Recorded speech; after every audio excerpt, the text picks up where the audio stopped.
दोस्तों, सबसे बड़ा सवाल यह है कि ओपोजिशन के इंडिया और भाजपा के अगुवाई वाले एनडीए में कौन ज़्यादा मजबूत है।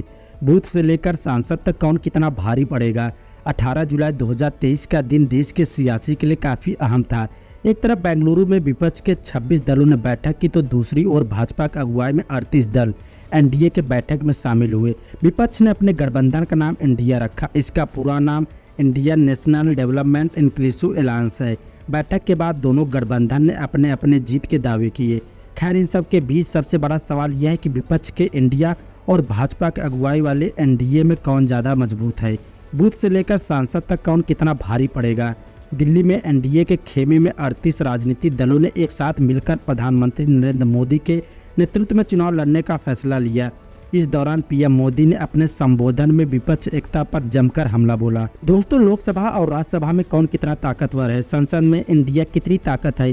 कांग्रेस के पास कुल सांसद 49, डीएमके के पास 24, TMC 23, JDU 16, Shiv Sena 6, Sapa 3, AAP 1, NCP Sharad Pawar 3, Indian Union Muslim League 3, Jharkhand Mukti Morcha 1, CPIM 3, CPI 1, Kerala Congress M 1, National Conference 3, RSP 1, MDMK 1, VCK 1। कुल 141 सांसद है। इंडिया की कुछ पार्टियों के पास सांसद में एक भी सदस्य नहीं है। अब एनडीए की बात करें तो इस खेमे में कुल 332 सांसद है। सबसे ज्यादा सदस्य भाजपा के पास 301 सांसद है। शिवसेना एकनाथ शिंदे गुट के पास 13, लोक जनशक्ति पार्टी पशुपति कुमार पारस के पास 6 सदस्य है। एनसीपी अजित गुट के 2, अपना दल के पास 2 सांसद है। 9 ऐसे दल है जिनके पास एक सांसद है। 24 दल ऐसे हैं जिनके पास कोई सांसद नहीं है। किस राज्य में किस पार्टी की कितनी पकड़ है। लोकसभा की सबसे ज्यादा 80 सीटें यूपी में हैं। इनमें से 64 पर भाजपा, 9 पर बसपा, 3 पर समाजवादी पार्टी, 2 पर अपना दल और 1 पर कांग्रेस का कब्जा है। एक सीट फिलहाल खाली है। यहाँ पर गठबंधन के साथ से और संसद में सदस्यों के साथ से भी भाजपा मजबूत दिख रही है।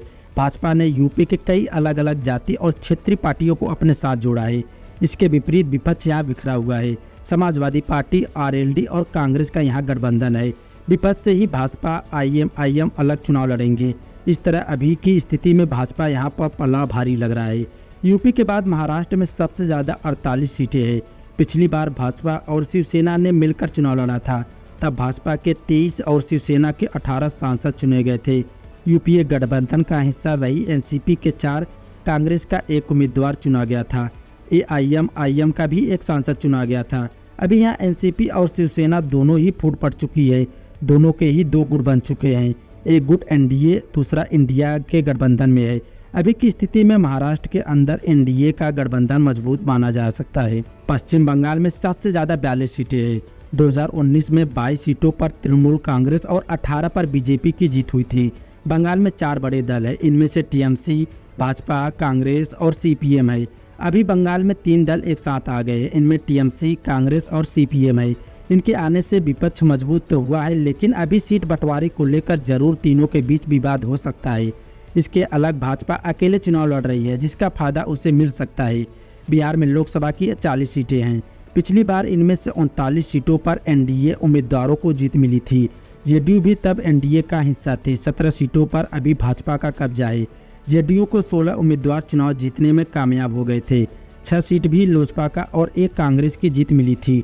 आरजेडी का कोई भी उम्मीदवार चुनाव नहीं जीत पाया था। अभी यहाँ जेडीयू, आरजेडी और कांग्रेस और सीपीआई का गठबंधन है। वहीं भाजपा ने भी क्षेत्रीय और जाति हिसाब से नया समीकरण बना लिया है। भाजपा ने छोटे छोटे दलों को अपने साथ जोड़ लिया है। इसका फायदा आने वाले चुनाव में मिल सकता है। हालांकि अलग सीटों को बंटवारे को लेकर महागठबंधन सही फार्मूला तैयार कर ले तो भाजपा नीति के गठबंधन को कड़ी चुनौती का सामना करना पड़ सकता है। तमिलनाडु में 39 सीटें हैं। 2014 में इन सभी सीटों पर एनडीए के उम्मीदवारों ने जीत हासिल की थी। हालांकि 2019 में पासा पलट गया। एनडीए के खाते में सभी सीटें डीएमके के पास चली गई। डीएमके अभी इंडिया गठबंधन का हिस्सा है। भाजपा की नज़र इस पर तमिलनाडु में काफ़ी अधिक है। मध्य प्रदेश, केरल, कर्नाटक, गुजरात, उड़ीसा, राजस्थान ऐसे राज्य है जहां प्रत्येक राज्य में 20 से ज़्यादा सीटें हैं। मध्य प्रदेश, राजस्थान में कांग्रेस और भाजपा की सीधी लड़ाई है। गुजरात में भाजपा मजबूत है। उड़ीसा में भाजपा की लड़ाई बीजेपी से है। पंजाब में आम आदमी पार्टी, कांग्रेस मिलकर चुनाव लड़ सकते हैं। हरियाणा में भाजपा और कांग्रेस की सीधी लड़ाई है। ये वो राज्य है जहां लोकसभा की 70% से ज़्यादा सीटें हैं। मतलब इन राज्यों में जीत हासिल करने वाला गठबंधन आसानी से केंद्र की सत्ता पर राज कर सकता है। भाजपा हिंदू धर्म को लेकर चल रही है, वहीं कांग्रेस जनता के बेसिक जरूरतों को पूरा करने का वादा कर रही है। सभी पार्टियां अपने अपने वादे जनता से कर रहे हैं। दोस्तों, आपका क्या राय है कमेंट सेक्शन में ज़रूर बताएं और चैनल को सब्सक्राइब करना ना भूलें।